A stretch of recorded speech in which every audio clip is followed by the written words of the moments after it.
Welcome to Jackall Digital. I'm Simon and today we'll be doing the whole video with the phone. I've never done it, so it'll be a little bit of an experience for me. And I hope everything is okay, including the audio. All you need to make a video is a phone.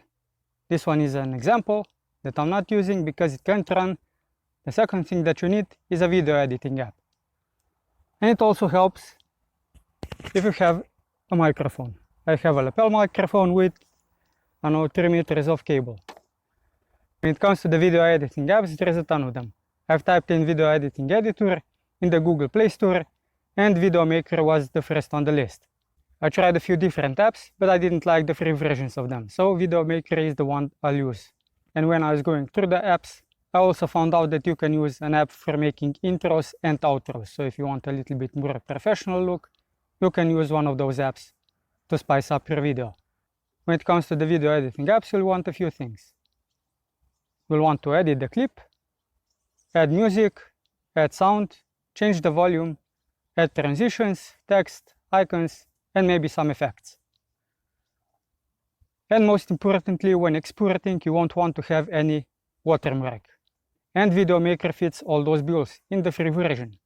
When I tested some of the other apps, there was watermark in the export. I could only export at 720p, where I had to watch some ads to remove those limitations, which got in the way of the workflow. One thing that all apps have in common is either a one-time payment or a subscription to unlock the additional features. In the case of Video Maker app, if you use the music that comes with the app, you have to put the song name into the description, which you'll also find in the description below. I'll just go over quickly the features that this app has, and then I'll make the video. One thing that I have to point out, technically I did make the whole video with this phone, since I used my media files that I made on my PC.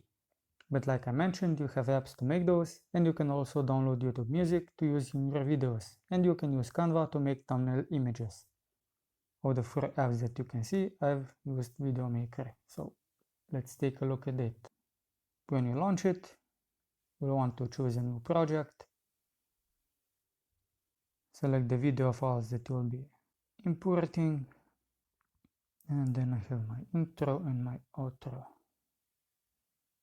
So all of the videos do have a timeline, all of them are just in a series. Only the KineMaker can support multi-track timeline, meaning you can stack the video on top of one another, but it does have its limitations, meaning it can only export at 720p and it has a watermark. But Video Maker doesn't have those limitations in the free version. So once you have that, you can see the plus on the right. If I would press it, I could add new media. Since my timeline is long, it's loading a little bit. I could add the media. You have the background. You can change the format that you want to export as.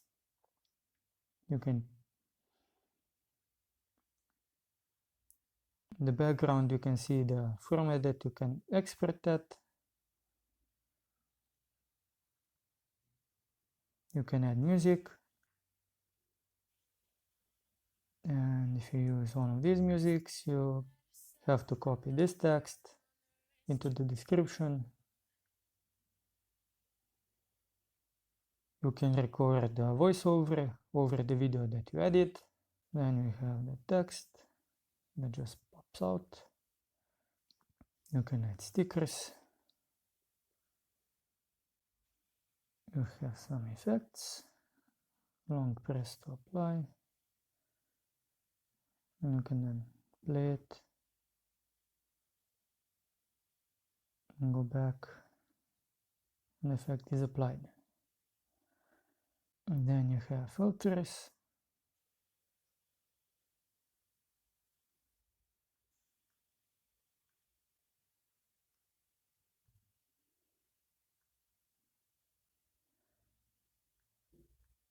Couple of them are paid, but most of them are free to use. And you can also adjust the filter.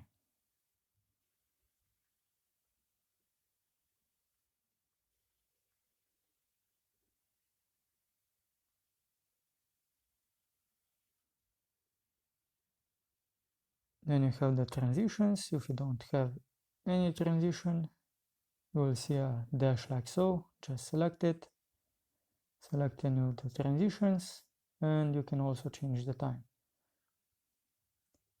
You have different kinds of transitions.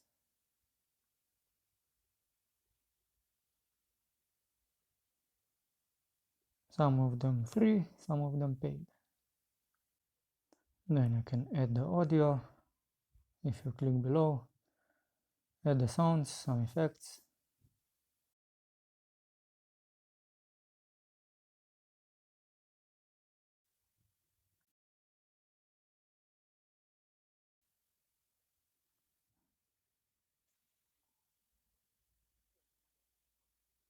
So what are the pros and what can be the cons of making videos with a phone? This is just my opinion based on the few apps that I've used to make this video. Let's go over the pros.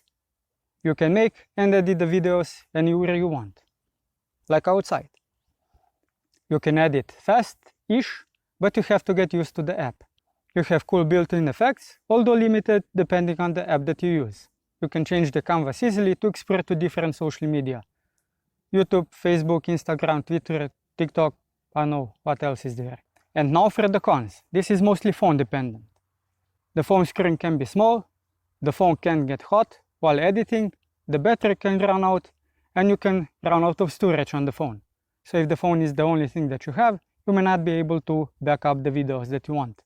Now the biggest issue that can happen, I don't know if it will, is that the apps can crash. And since you don't have the manual save option, you don't know what you'll be left with. In most of the apps that I've tested, you don't have the ability to stack videos on top of one another to edit them in the timeline. You can only edit them one by one. This is not true for Kindster, but Kindster has its own issues. And in most of the apps, you can only adjust the volume level of the voice. So you can't remove any noises. If it's wind blowing or any static that's introduced through the microphone or through the phone, you can't edit that out with the video editing app. But on the plus side, most of the video editing apps that I've tested do allow for a voiceover after you've already edited the video, and you can also use the external microphone like a lapel mic. And that's it. If you want to make videos and edit them on the go, then a smartphone is a good option.